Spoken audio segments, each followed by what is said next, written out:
Muito bem, queridos, vamos abrir a palavra de Deus, o livro de Atos, capítulo 9. Ouça a leitura do verso 10 até o verso 19, onde nós temos o registro dos primeiros dias do apóstolo, os primeiros dias de Saulo de Tarso, como discípulo de Jesus Cristo.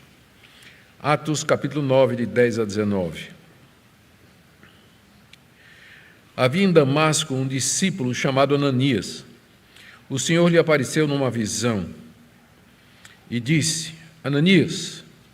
Ao que ele respondeu: Eis-me aqui, Senhor. Então o Senhor lhe disse: Levante-se e vá à rua que se chama Direita, e na casa de Judas procure um homem de Tarso chamado Saulo. Ele está orando. E numa visão viu entrar um homem chamado Ananias e impor-lhe as mãos para que recuperasse a vista. Ananias, porém, respondeu: Senhor, de muitos tenho ouvido a respeito desse homem, quanto mal tem feito aos teus santos em Jerusalém. E aqui em Damasco ele tem autorização dos principais sacerdotes para prender todos os que invocam o teu nome. Mas o Senhor disse a Ananias: Vá, porque este é para mim um instrumento escolhido, para levar o meu nome diante dos gentios e reis, bem como diante dos filhos de Israel. Pois eu mesmo vou mostrar a ele quanto deve sofrer pelo meu nome. Então Ananias foi, e entrando na casa, impôs as mãos sobre Saulo, dizendo: Saulo, irmão, o Senhor Jesus, que apareceu a você no caminho para cá, me enviou para que você volte a ver e fique cheio do Espírito Santo. Imediatamente caíram dos olhos de Saulo umas coisas parecidas com escamas, e ele voltou a ver. A seguir, levantou-se e foi batizado. Depois de comer, sentiu-se fortalecido. Esse é o registro dos primeiros dias do novo convertido Saulo de Tarso. Queira Deus nos guiar para que nós possamos tirar lições preciosas para nós. Oremos mais uma vez. Ó Deus, te damos graças, porque teu poder alcançou esse fariseu arrogante e o transformou num discípulo teu. Nada te é impossível. Nós pedimos, ó Deus, que ao estudarmos as sagradas letras que registram o que aconteceu com ele depois daquela conversão gloriosa do caminho de Damasco, o Senhor nos instrua, o Senhor nos oriente, que nós todos possamos crescer e aprender a partir daqui. É o que nós te pedimos, em nome de Jesus. Amém. Meus irmãos, na mensagem anterior, segunda-feira passada, nós vimos a aparição de Jesus Cristo a Saulo de Tarso no caminho de Damasco. Ele estava a caminho daquela cidade para prender judeus que haviam se convertido ao cristianismo. Damasco era a capital da Síria, havia uma população muito grande de judeus e, aparentemente, muitos deles estavam se convertendo a Cristo. O evangelho estava crescendo, nós não sabemos como o evangelho chegou até a cidade de Damasco, da Síria, mas provavelmente através de algum discípulo de Jerusalém, quando houve a perseguição contra Estevão. É dito lá que quando se levantou essa perseguição, os discípulos foram dispersos por toda parte, e os apóstolos ficaram em Jerusalém. Então, quem sabe, alguns desses foram tão longe quanto lá ao norte, bem ao norte, 200 quilômetros, Damasco está acima de Jerusalém. Eles foram até lá, e lá eles começaram a pregar o evangelho, a mão do Senhor era com eles, e muita gente estava se convertendo na cidade de Damasco. E a notícia chegou a Saulo, que estava numa campanha pessoal para destruir a igreja de Cristo, que ele julgava que era um falso profeta, e que o cristianismo era uma seita, era algo que era perigoso e danoso para a verdadeira fé.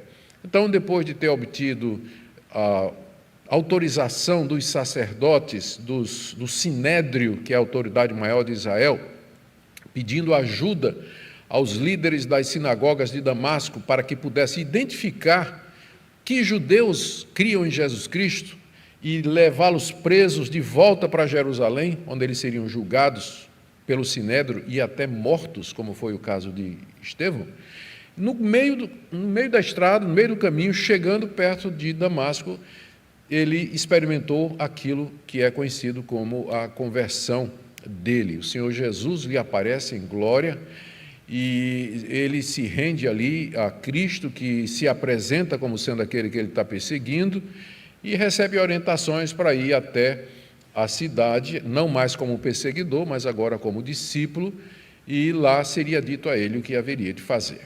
Então foi isso que nós vimos na segunda-feira passada, e agora veremos a continuação desse relato extraordinário e de que maneira e o que é que nós podemos aprender a respeito disso que está aqui e de que maneira se aplica para nós.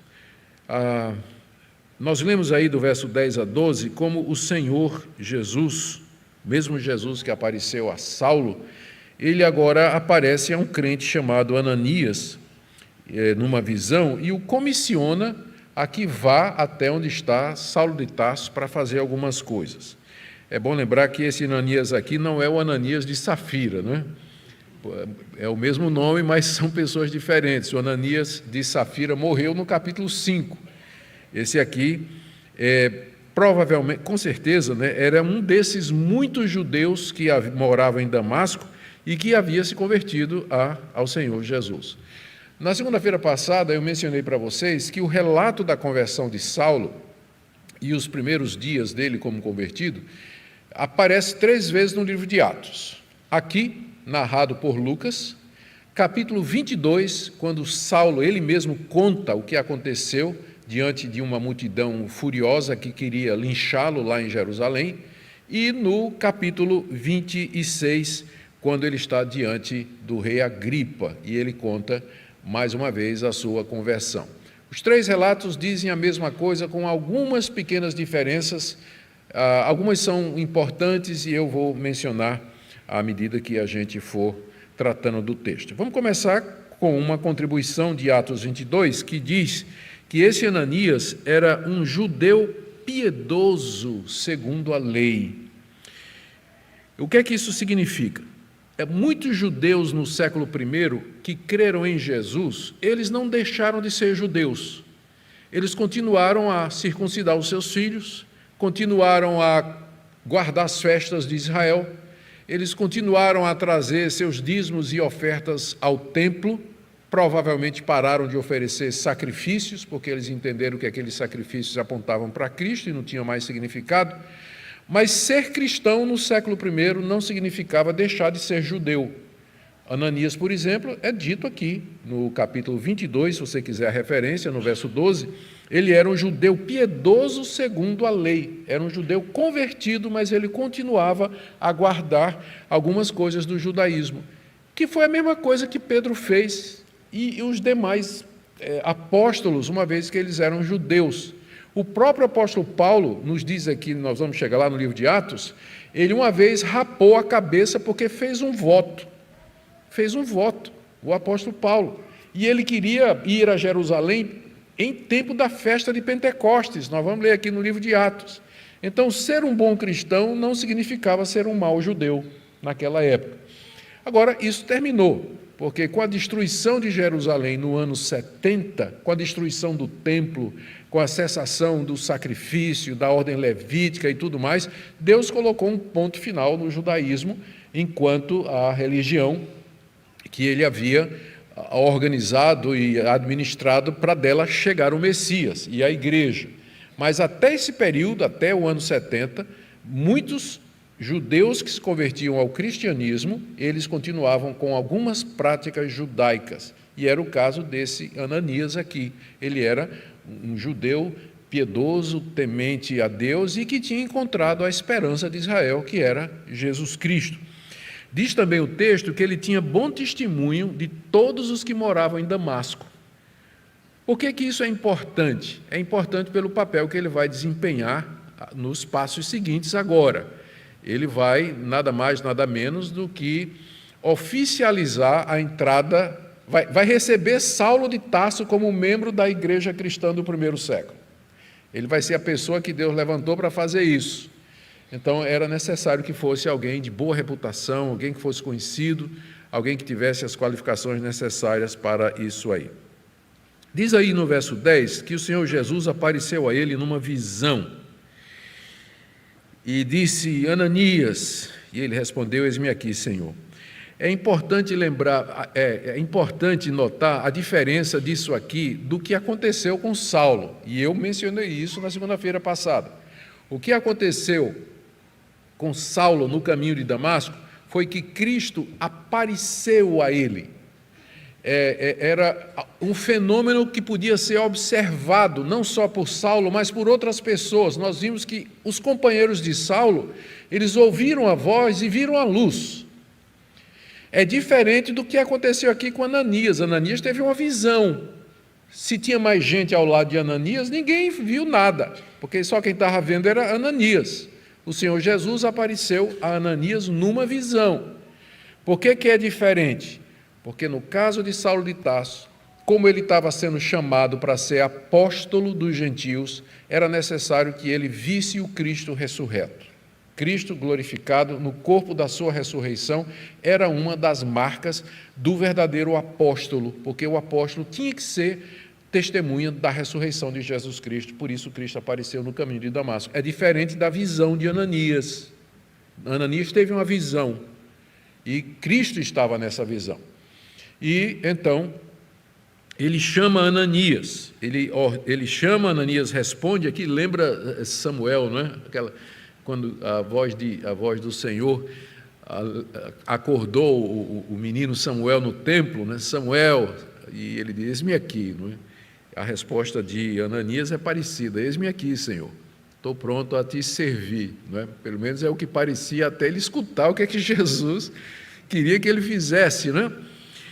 A ordem que o Senhor passou para ele foi que ele devia ir à rua direita.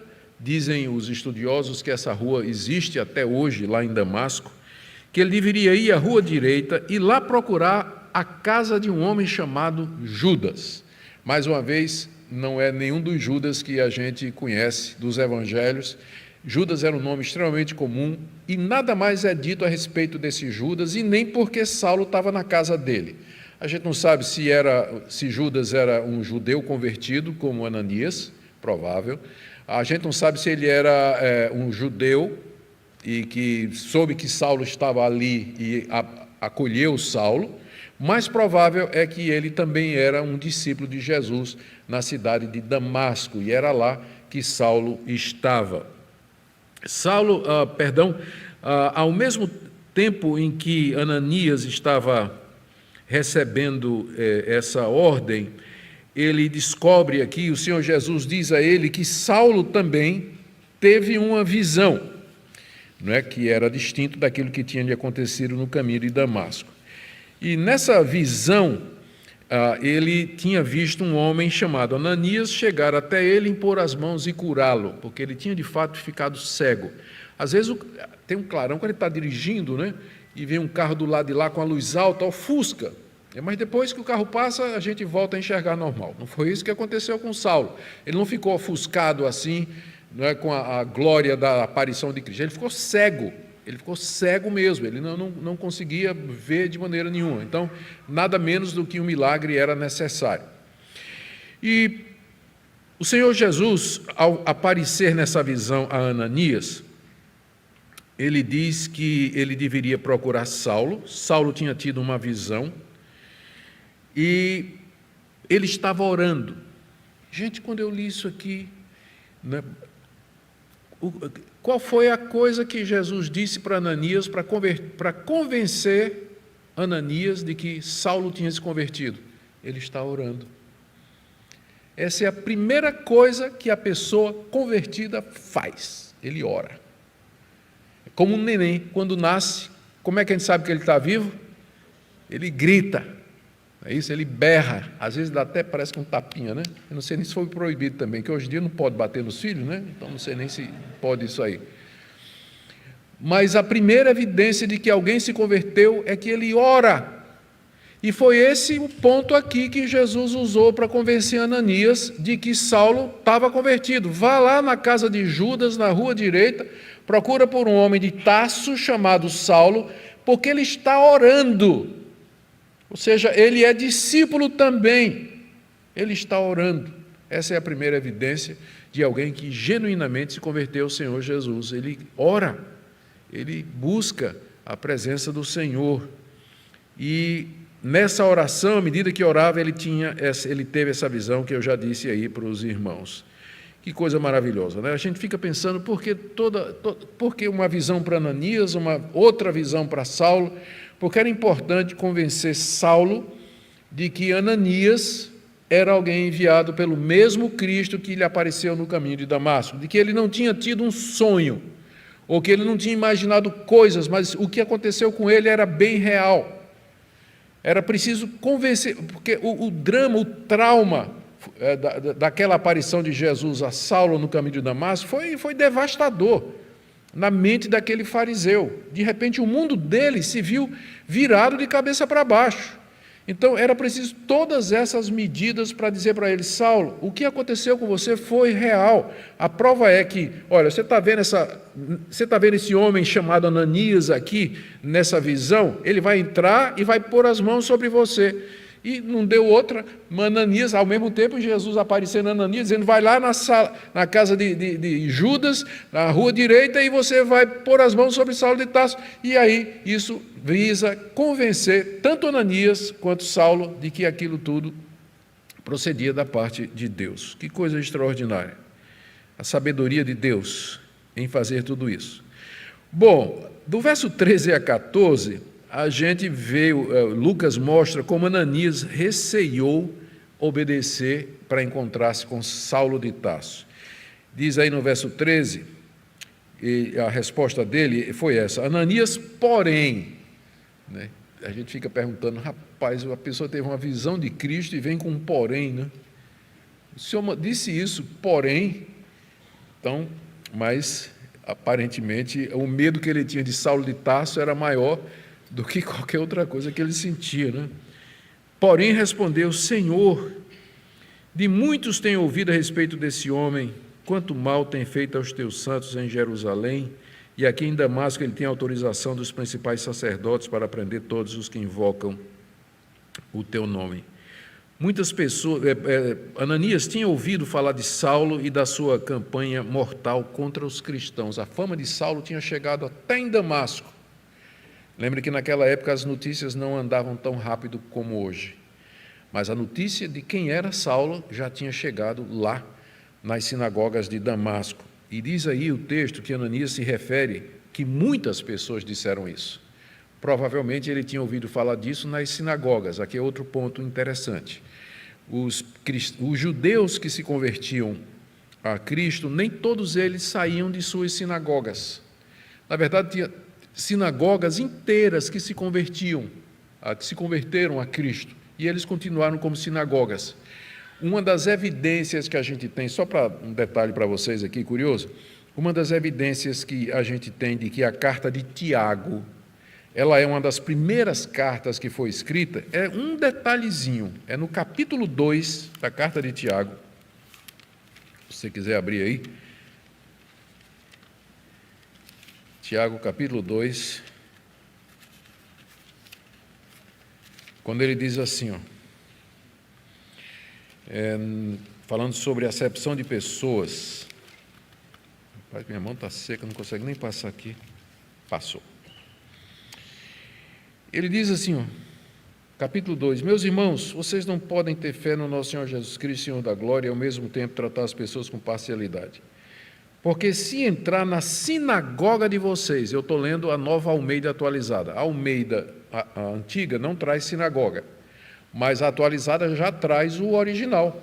No original está dizendo isso. Se entrar na sinagoga de vocês, Tiago está escrevendo para judeus convertidos ao cristianismo, e ele se refere ao local de reunião deles como sendo sinagoga, porque muitos permaneceram, formavam sinagogas. Lembra que o cristianismo nasce dentro do judaísmo. O estilo de culto dos cristãos foi tirado da sinagoga e não do templo. Não do templo. Foi copiado da sinagoga. A nossa liturgia, a maneira como a gente faz o culto, é copiada da sinagoga.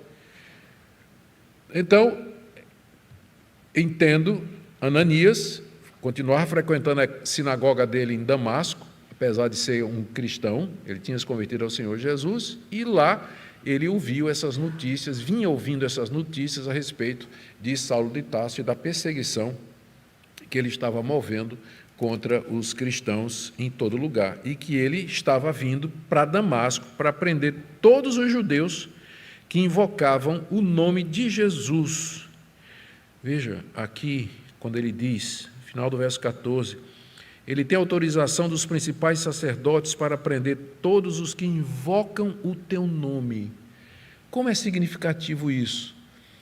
A essa altura, no início já da cristandade, a atitude dos cristãos para com Jesus era de adoração. Invocar o teu nome. Invocar o nome de Deus significa apelar para Deus numa atitude de adoração, de dependência e de confiança. É um gesto de adoração que se deve fazer somente a Deus. Você só pode invocar o nome de Deus. Mas aqui os primeiros cristãos já invocavam o nome de Jesus, indicando que eles criam que ele era de fato divino e que era digno de louvor e de adoração. Por que isso é importante? Se algum de vocês está fazendo algum curso de teologia numa faculdade liberal, geralmente as faculdades de teologia que são oferecidas pelas faculdades seculares aí, que não estão ligadas a nenhuma igreja, você certamente vai ter professor de Novo Testamento que vai dizer que essa ideia de que Jesus era Deus se desenvolveu com os tempos, né? E que é um desenvolvimento posterior que data do século II, mas que os primeiros cristãos achavam que Jesus era o Messias, mas isso não tinha nada a ver com Deus. E eles vão, usando a crítica da forma, da redação, crítica literária, vão desconstruir o Novo Testamento todinho e vão dizer que o que você tem ali não é o Jesus da história, mas o Cristo da fé dos discípulos. Muito claramente, num livro que mesmo os liberais sabem que foi escrito no século I, que é o livro de Atos, você vê que a primeira atitude, que a atitude dos primeiros cristãos para Jesus era de adoração. E Ananias diz, Saulo veio aqui prender os que invocam o teu nome. Invocar o nome de Jesus é reconhecer quem ele é, que ele é Deus, que ele pode atender, que ele é o nosso Salvador, que é o nosso Redentor. E era isso que Saulo não aceitava. E é por isso que ele estava perseguindo o cristianismo até a sua conversão. A resposta de Ananias, revela o terror que ele tinha de se aproximar de Saulo, ainda que Cristo tenha lhe aparecido numa visão. Talvez ele estivesse pensando que Saulo estava fingindo para poder pegá-lo, ou pegar outros cristãos, para se infiltrar no meio dos cristãos e pegá-lo. E ele, Ananias, era o alvo de Saulo, porque ele era um dos judeus convertidos. Então, ele estava dentro do grupo de risco. Saulo, em Damasco, o grupo de risco era exatamente Ananias. Por isso, ele tinha esse receio. Mas o Senhor, então, agora, no verso 15 a 16, ele revela a Ananias quais são os planos que ele tem para Saulo. E primeira coisa que ele diz é, vá porque Saulo é um instrumento escolhido por mim, estou lendo aqui, gente, o verso 15, para levar o meu nome diante dos gentios e reis, bem como diante dos filhos de Israel. A razão pela qual Jesus quer que Ananias vá é que aquela pessoa que ele vai abençoar ali, impondo as mãos e orando por ela, é um instrumento que Jesus havia escolhido soberanamente para levar o nome dele aos gentios, aos reis e ao povo de Israel. Agora, aqui o que você tem é o comissionamento de Saulo de Tarso para ser apóstolo de Jesus Cristo. A conversão dele no caminho de Damasco, aqui o comissionamento dele. E o que Jesus o havia escolhido para levar o nome dele aos gentios, aos reis e ao povo de Israel. A gente está acostumado a ver o apóstolo Paulo pregando no livro de Atos aos gentios, mas vocês lembram que quando ele chegava numa cidade, ele ia primeiro nas sinagogas. Ele primeiro ia aos judeus pregar ali na sinagoga e depois de lá ele saía para pregar aos gentios, especialmente quando os judeus o rejeitavam, que era costumeiramente o caso. Então, essa comissão, embora a gente chame Paulo de o apóstolo dos gentios, mas ele foi comissionado para pregar aos gentios, aos reis e também ao povo de Israel. E também ao povo de Israel, por isso, a ida dele às sinagogas. Então, essa é a primeira coisa que Jesus diz a Ananias na visão. Você vai porque esse, a quem eu estou mandando você, é uma peça fundamental no meu plano. Esse plano, Jesus desenrolou lá em Atos capítulo 1, verso 8. Logo no começo, quando a gente começou a estudar o livro de Atos, nós dissemos que o livro de Atos era baseado nesse programa que Jesus deu aos discípulos.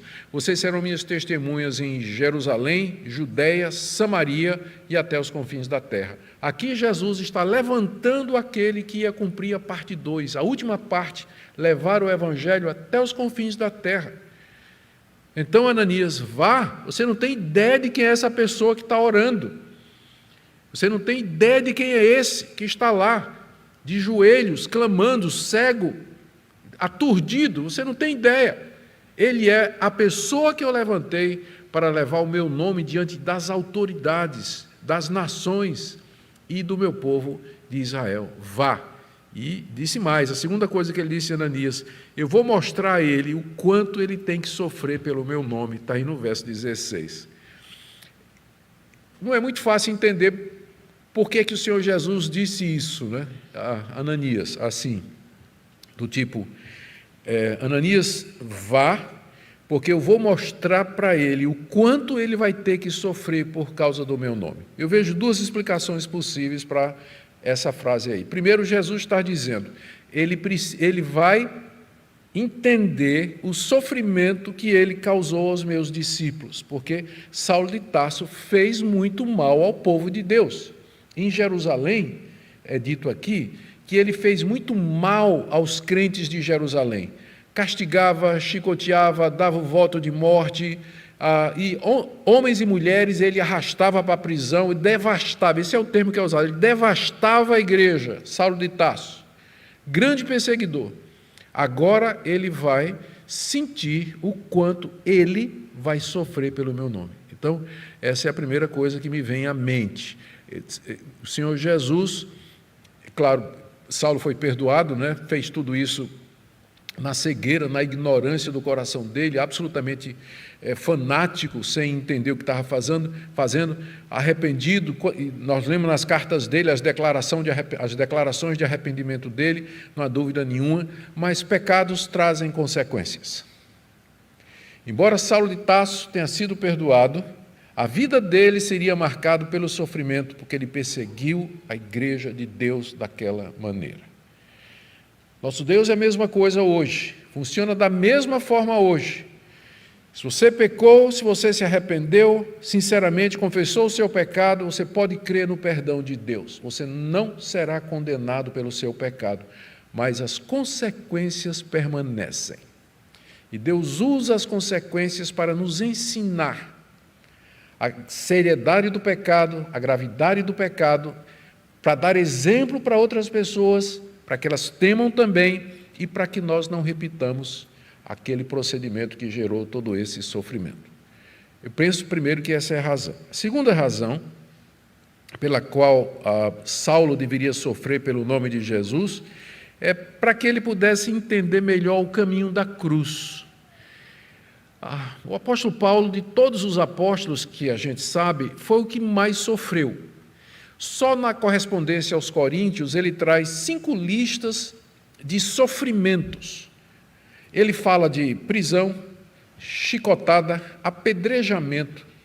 Ele fala de passar fome, passar frio, passar nudez, ser rejeitado pelos seus, ser expulso das cidades.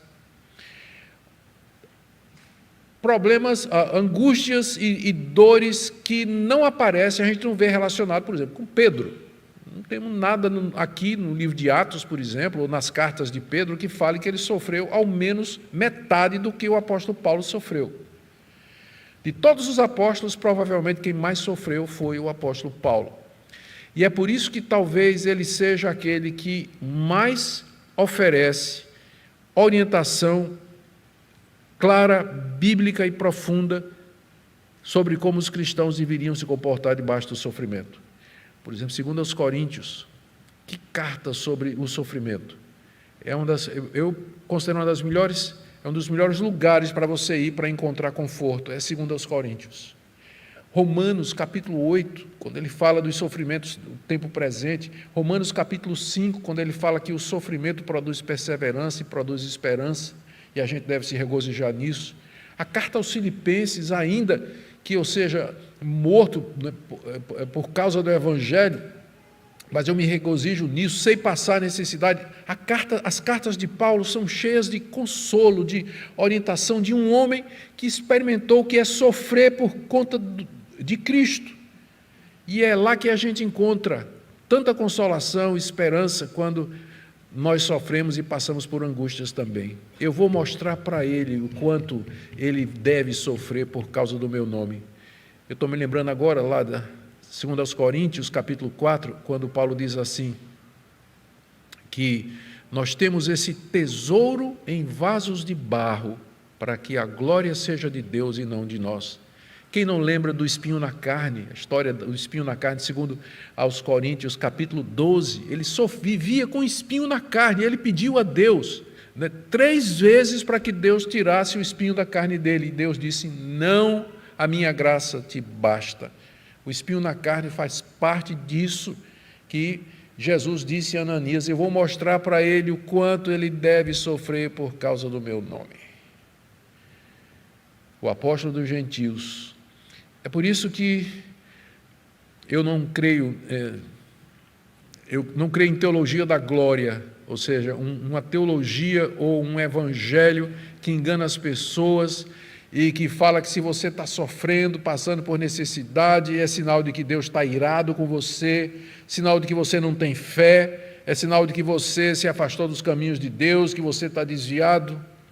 Eu não vejo isso na Escritura, a começar com o apóstolo dos gentios, porque se nós fôssemos julgar o apóstolo Paulo pelos padrões da teologia da prosperidade, teologia da glória e tudo isso que a gente ouve aí em determinadas igrejas, Paulo nem crente era, por tudo que ele sofreu. Muito bem, por isso tudo, Ananias deveria ir e obedecer ao Senhor Jesus. Aqui eu disse a vocês que nós tínhamos algumas diferenças, não é? Dos 3 relatos. É interessante que esse relato aqui, isso que Jesus está dizendo, de que levantou Saulo para ser pregador, aparece em 3 locais diferentes nos 3 relatos. Nesse relato aqui, aparece Cristo dizendo a Ananias, esse é um instrumento escolhido para mim. Mas em Atos 22, quando Paulo conta a história, ele diz que foi Ananias que chegou para ele e disse, Saulo, meu irmão, o Senhor Jesus me mandou aqui porque ele levantou você para ser pregador do Evangelho. Então, já é Ananias dizendo a Saulo aquilo ali. E lá em Atos 26, quando Paulo conta, mais uma vez, a história da conversão dele, ele disse que o próprio Jesus, no caminho de Damasco, disse para ele, eu sou Jesus a quem você persegue, levante-se, porque eu te constituí para ser minha testemunha diante de reis, governadores, etc. Teria sido conversão e chamado ao mesmo tempo no caminho de Damasco. Então, os 3 relatos, eles não batem exatamente sobre quem disse isso a Paulo quando.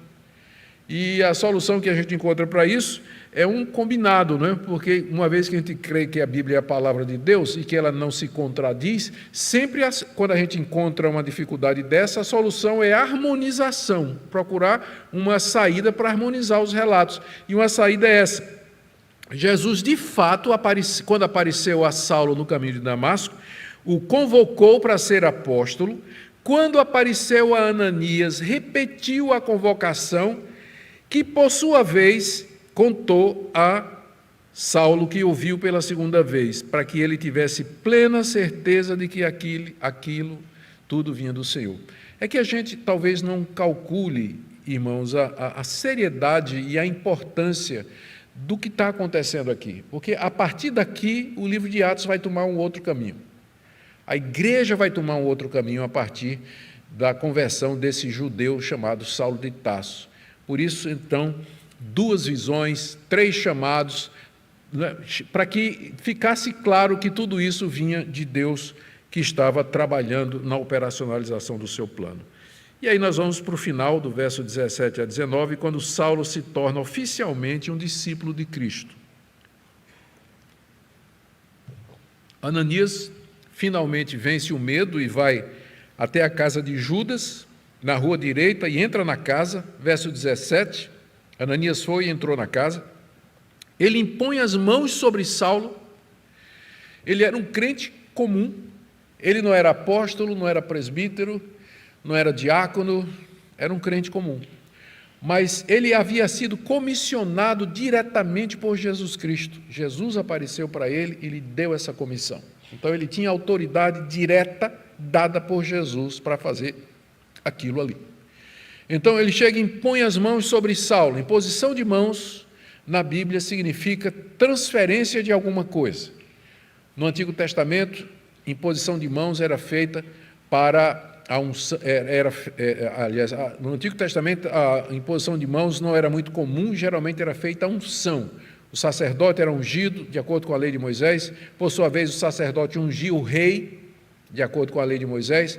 No Novo Testamento é que aparece a imposição de mãos como substituto da unção com óleo para designar alguém, nomear alguém para algum cargo, alguma função.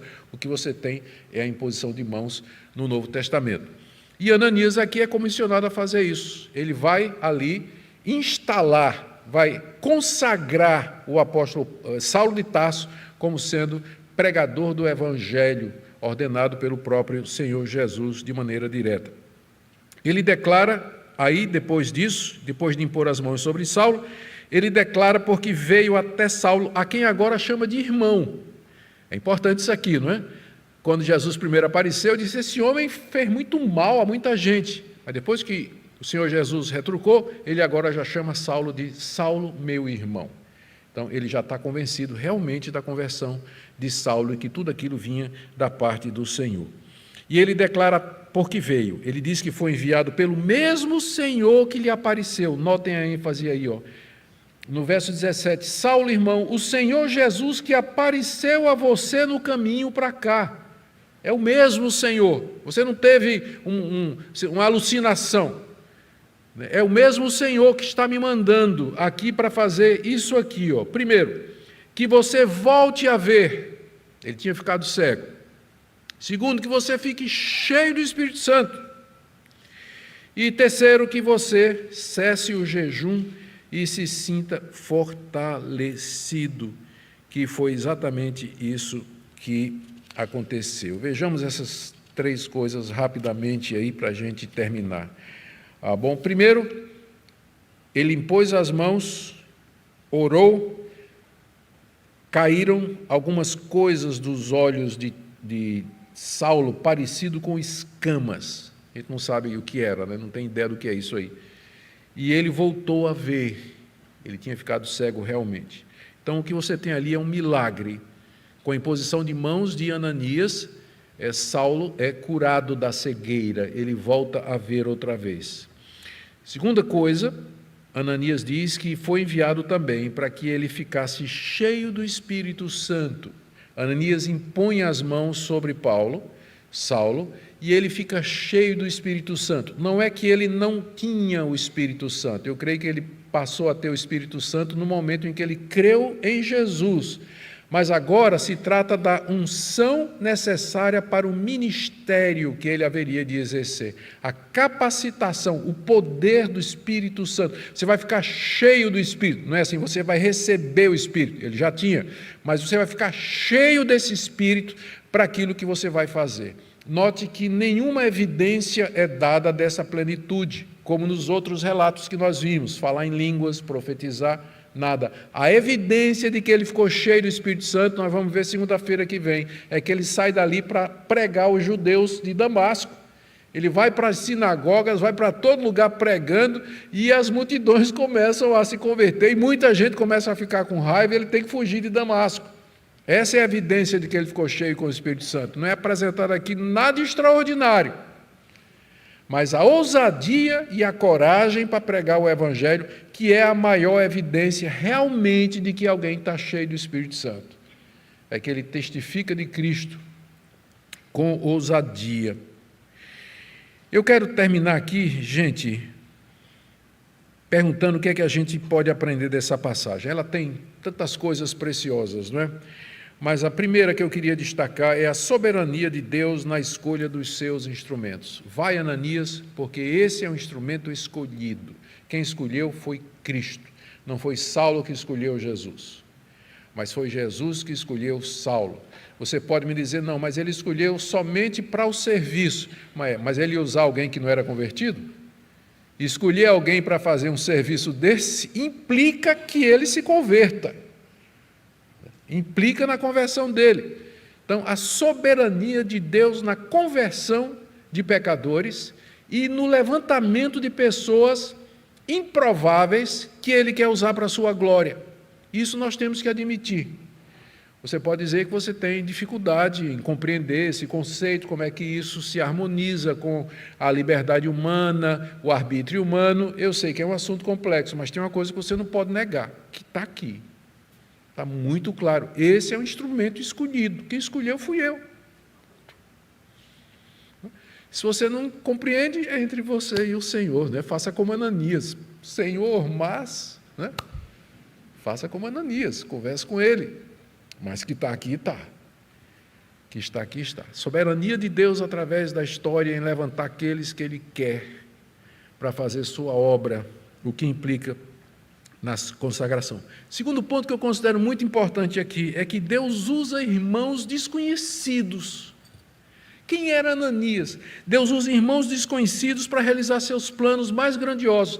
Quem era Ananias? Ninguém sabe. Se não fosse por esses 10 minutos de glória com Saulo de Tarso, lá na casa de Judas, na rua de direita de Damasco, ninguém nunca tinha mais ouvido falar no nome dele. 10 minutos de glória com Saulo de Tarso, na casa de Judas, na rua direita. E ele entrou para a história como o homem que ordenou Saulo de Tarso como apóstolo de Jesus Cristo. O homem que mudou o mundo, depois da pessoa de Jesus. Deus usa pessoas desconhecidas, pessoas indigitadas, como você, como eu, pessoas que não passam despercebidas. A gente não pode, é por isso que é importante que a gente tenha uma noção clara disso, para a gente não deixar de perceber o que é que Deus está fazendo. Porque tem gente que pensa que Deus só age através da figura pública, da celebridade, da pessoa que tem visibilidade. Não, gente, diariamente Deus está levantando Ananias, aqui e acolá, para realizar seu plano. E a gente nunca vai saber. Por isso não diga, eu não valho nada, eu não sirvo para nada, eu não tenho nada para dar para Deus. Talvez Ananias nunca nem imaginou isso aqui. Deus usa quem Ele quer. De preferência, as pessoas humildes do seu povo, para realizar coisas grandes que vão fazer diferença. Fazer diferença. Terceira coisa que nós podemos aprender aqui é a respeito do poder da oração. Saulo de Tarso estava orando. Era o sinal de que ele estava convertido. Ananias ora, ele fica curado. Ananias ora, Saulo é cheio do Espírito Santo. O texto nos fala a respeito do poder da oração. Nós podemos orar pela cura de pessoas. Nós podemos pedir que Deus abra os olhos aos cegos, que Ele levante os aleijados. Nós podemos orar para que Deus cure pessoas de doenças de câncer, ou para que Deus cure gente de doença terminal. Podemos fazer isso. Está na soberania de Deus responder ou não. Ele pode curar, como fez aqui, ou ele pode não curar, como fez com Saulo de Tarso, com Paulo, espinho na carne. Carne lá é sarx, é isso mesmo, é carne, não é figurado não. Era alguma coisa que doía nele. E Deus disse, não tiro não. Não foi falta de fé, estamos falando de Saulo de Tarso. Não era falta de fé, não era falta de perseverança, 3 vezes, né? Pedir a mesma coisa 3 vezes para Saulo era muito. Para nós não, né? A gente pede 10 antes de acontecer, ou não. Então nós podemos orar. Nós podemos orar para que seu pastor, você pode orar para que seu pastor seja cheio do Espírito Santo, para que ele pregue o Evangelho domingo? Por favor, faça isso. Se você não quiser orar pelo seu pastor, ore por mim. Para que eu, quando me levantar para trazer a palavra de Deus, eu seja cheio do Espírito Santo. Você pode orar por isso.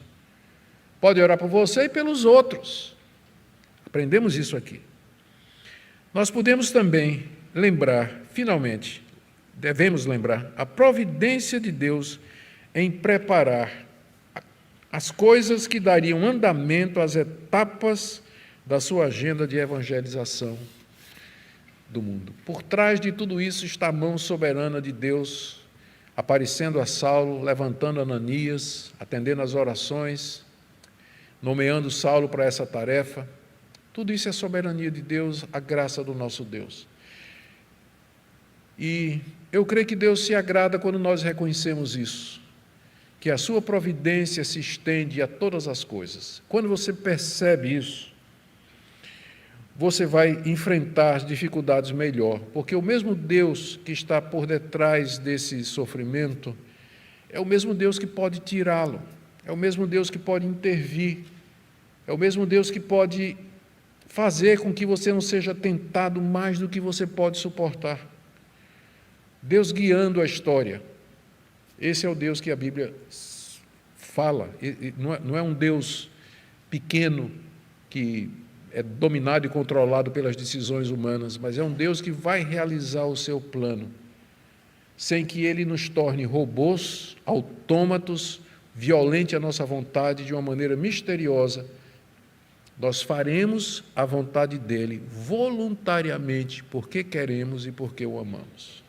Esse é o nosso Deus. Amém?